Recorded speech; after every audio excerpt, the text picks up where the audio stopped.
Welcome to Parchment Update, an interview series from the Parchment Community Library to bring your community closer to you. I'm Karen Woodworth, Library Ambassador. Joining me today is James Young Jr. He's the coach for Parchment Middle School's Science Olympiad program. Thank you for being here today. I'm very happy to be. Well, I want to start off by saying congratulations to your students who have qualified for the state competition on May 4th. For those of us who aren't familiar with the program, what is Science Olympiad? Science Olympiad operates like an academic track meet, is kind of the best way to say it, where students are challenged in a variety of different events. They're all science and technology, engineering, chemistry. The event is set up to create a sense of urgency. They've got to bounce around whatever campus that they're at. In this case, it'll be Western Michigan. Um, and the rosters are limited. We travel with 15 kids, so they have to do a lot of different things. There's 21 total events for the day, and it really does challenge them to think and to problem solve.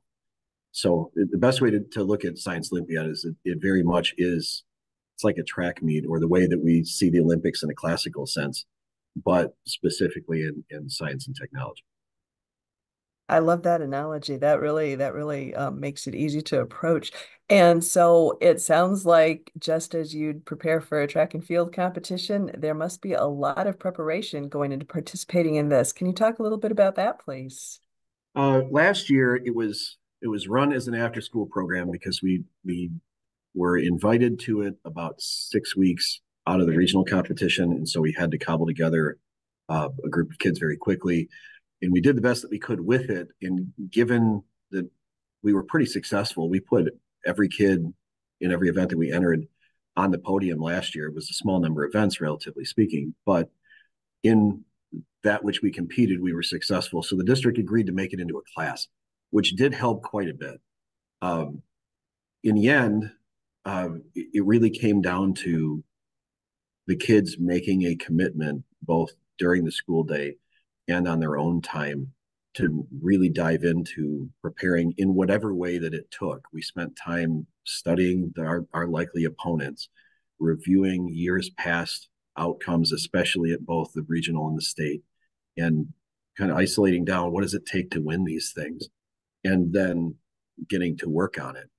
And the kids honestly were extraordinarily dedicated to it. The sheer amount of time they put in, both within the day and beyond the day, was very impressive. That is truly amazing.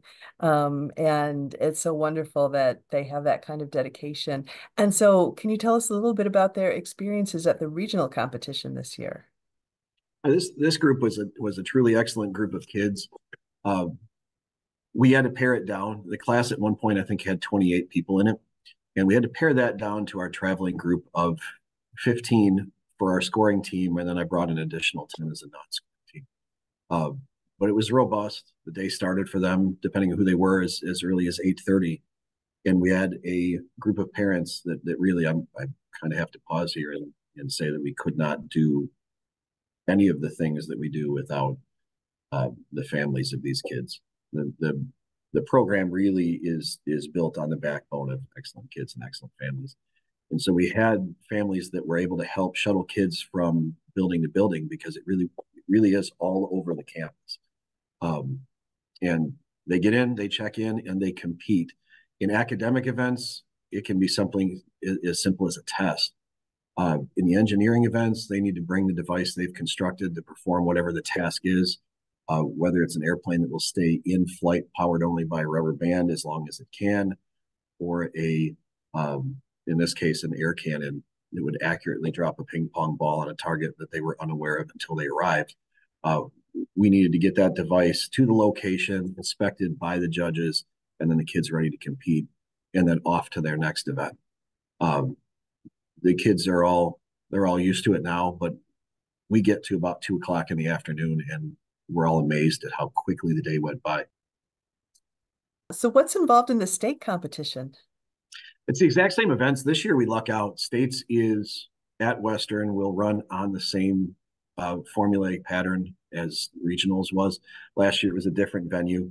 Uh, so our kids that Qual will get to run it back exactly the way that they did the first time. They should feel very comfortable with it.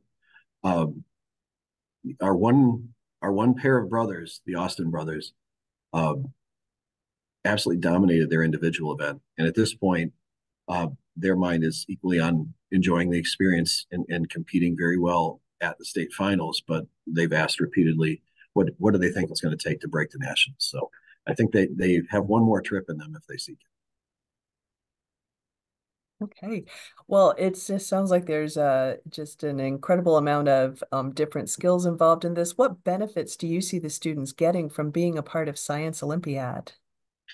More than anything, it's problem solving. And I've been in education for 22 years, and we have a lot of terms and concepts we throw around when talking about education and what matters and what what kids should be doing and what kids should be learning. And I think as adults, if we reflect back, there's an awful lot of things that at the time in school were supposed to be fairly important. Uh, and at 35 or 45 or 55, we look back and realize we haven't really made much use of that across our adult life. But one thing that is a consistent, no matter what you do for a living and no matter where life takes you, is your ability to outthink a problem. And I really, I don't care what your life looks like that way. It's as simple as solving, how do you budgeting as a family? It really is learning that if you put your mind to it, you can outthink any problem. And we don't have the financial resources to spend on Science Olympiad. We just don't. And we are locked up in our competitions against schools like any of the middle schools from Portage or Mattawan, and they can outspend us to the dime. But what we can offer competitively is an absolute commitment to outthink any problem that comes up. So where we don't, a device that we build, we don't have, um, you know, hundreds of dollars invested in it. We tend to cobble it together from things that are available. And this school doesn't have a chemistry lab or optics equipment or physics equipment or any of that stuff. So what our kids have to do instead of doing a copious amount of math is they have to test and adjust and test and adjust. On our air cannons, we had two of them going simultaneously just to try and maximize outcomes. We estimated by the end of it that we had fired more than 1,500 test shots. Now, we could have shorted that if we had been able to do the calculations in compound mathematics that would have produced an accurate formula for how to aim the thing, or we can just figure it out. And in some ways, that's more valuable for kids. Is okay, why is this not working? What about it is not doing what it is that you want? And let's outthink it. And that's the emphasis that I really do put on kids: is don't look for the easy answer. Don't assume that it's going to be handed to you or placed in front of you. Instead, outthink it and outwork it. That will carry them no matter where they're like. Yeah, that's a wonderful life lesson. Well, what else would you like us to know? The biggest thing is that these are shining examples, these young people of what this school and what this community can offer. I mean, I did a high point of my day, and it's not just to categorize them as smart or academically gifted. I don't think that's it. It's watching how hard they work at something and their devotion to their own outcomes.